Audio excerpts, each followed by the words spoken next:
The Zeke deal is done. What's your reaction? My reaction is wonderful. Look, first of all, there's value back in the running back market. I think everybody understands that. As we continue to have this conversation, people have to remember Le'Veon Bell was playing under a franchise and Todd Gurley was up. For Zeke to get a deal done at this period in time, and we talked about it ad nauseum, Greeny and Mike T. He did not have to get a contract right now. The Dallas Cowboys did not have to pay him. And I think that alone makes this more significant than any other running back contract or conversation, that they value this position, especially when it's built around what Zeke is as a running back and how this team is being structured. We just saw La'el Collins get a new contract as well. Don't think that wasn't in mind, that we'll have arguably the best or one of the best running backs in the NFL running behind the offensive line that we want to keep intact. The deal is wonderful for Zeke, it's wonderful for the Cowboys, and it's wonderful for what they want to do as a football team. We can get caught up in the money and the guarantees, but here is the structure of this football team, literally the piece that they needed to come back together in order for them to be a good football team on the field.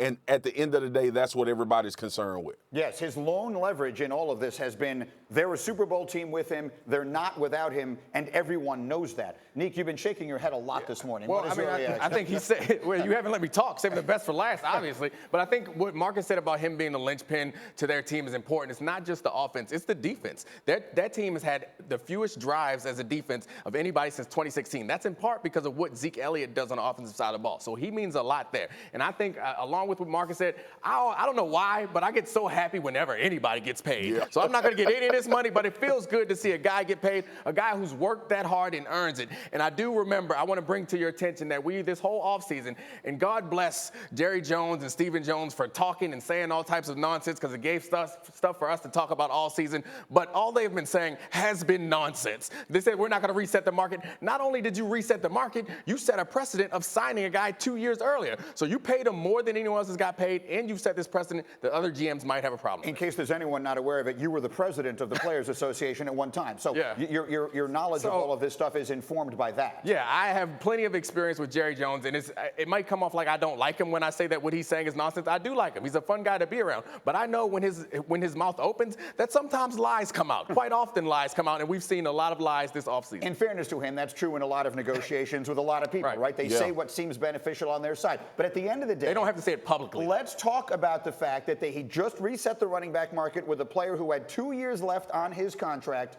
and the ability to franchise him not once but twice after that. What does that mean? I love it. And you mentioned that I was president of the Players Association. The only way you normally get things done is with collective action. But we're seeing individual action, something that we'd never see in the NFL. Individual action like this, having this much leverage and getting this much power. And Mr. T, you were a GM, and so you know the way these things. Are the other owners going to be mad at Jerry for doing this? Because this is now a precedent. I mean, I don't even want to talk about Saquon Barkley and when he might have to go in there and tell the Giants he wants a new deal. This is a new precedent now. A 3-year rookie who had 2 years left on his contract. Will the other owners be upset about this? Well, I don't think so from this standpoint, because I think you nailed it, Green, because the Dallas Cowboys this year are Super Bowl contenders with Zeke Elliott. Let's compare that with the Charger situation. Melvin Gordon tried the same. He ran the same play. He lost. Right. So I think this is much more aberrational. And I think Dom makes a really good point. Last year, the Dallas Cowboys were a top 5 team in time of possession, which made their defense a lot better. So I think Zeke has value that's more than just the running back position. So I think the other owners will look at this as this is a very unique situation. What can we expect from him realistically this Sunday against the Giants? Every game's precious in the NFL. You can't give any of them away. So I imagine that they're going to put him out there early. They're going to test him out this week and see how he feels. And if they feel good about it, they're going to put him out there early. And if he plays well, they're going to keep riding him. That may be a mistake, but that's what they're going to do because that's what football teams do. 2 words, Mike Tannenbaum, soft tissue. Absolutely. Darrell Revis is the other 2 words that come out of my mouth. And I've had experience with this. And the Giants and the Redskins are their first 2 games. Division games are about a game and a half. So it's not necessarily the quantity of the plays. It's going to be the quality. So maybe it's 10 or 15 plays. There's a difference between being a cornerback and a running back. Everyone knows that being a cornerback is muck more difficult. Right. You go out there and you play corner, and you don't know what you're going to run. You might have to run a go. You might run a slant. You might have to come up and support on a tackle. Putting a running back out there is different because you can decide before the snap if we're going to have him run a deep go, or if we're going to have him run the ball, or we're going to have him pass protect. Go ahead, Marcus. I'll let Marcus jump in. We can have all these conversations. Look, this deal got got done at this period of time for a reason. It's because he going to play. And they going to put him out there against the New York Giants, a divisional opponent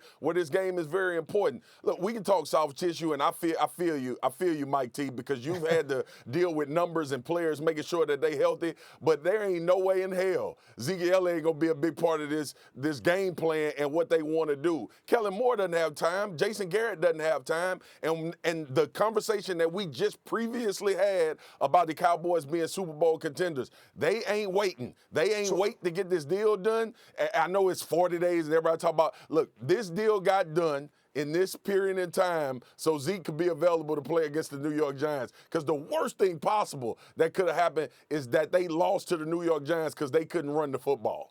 Swagoo, my point is this. He may not be ready to take that full load. Tony Pollard's been there, taking every meeting, every rep, all the preseason games. So my point is it may be 10, 15 snaps in the fourth quarter where he's out there just pass protecting. Let's say it's a one-score game. Giants are bringing a lot of pressure. I'm sure Kellen Moore, Jason Garrett rather have Zeke Elliott out there as a pass protector than Tony Pollard. Mike, you see that number that they got before that M down there on that tagline? They ain't waiting. Jeremy Fowler, jump in here. Yeah, 2 years ago, Le'Veon Bell sat out, came in on a Monday, and he was rusty. You could see the legs were slow, and he only got a handful of carries at Cleveland that game. So I expect him to play and play pretty well, but I don't expect 20 carries. Thank you for watching ESPN on YouTube. For more sports, highlights, and analysis, be sure to download the ESPN app. And for live streaming sports and premium content, subscribe to ESPN+.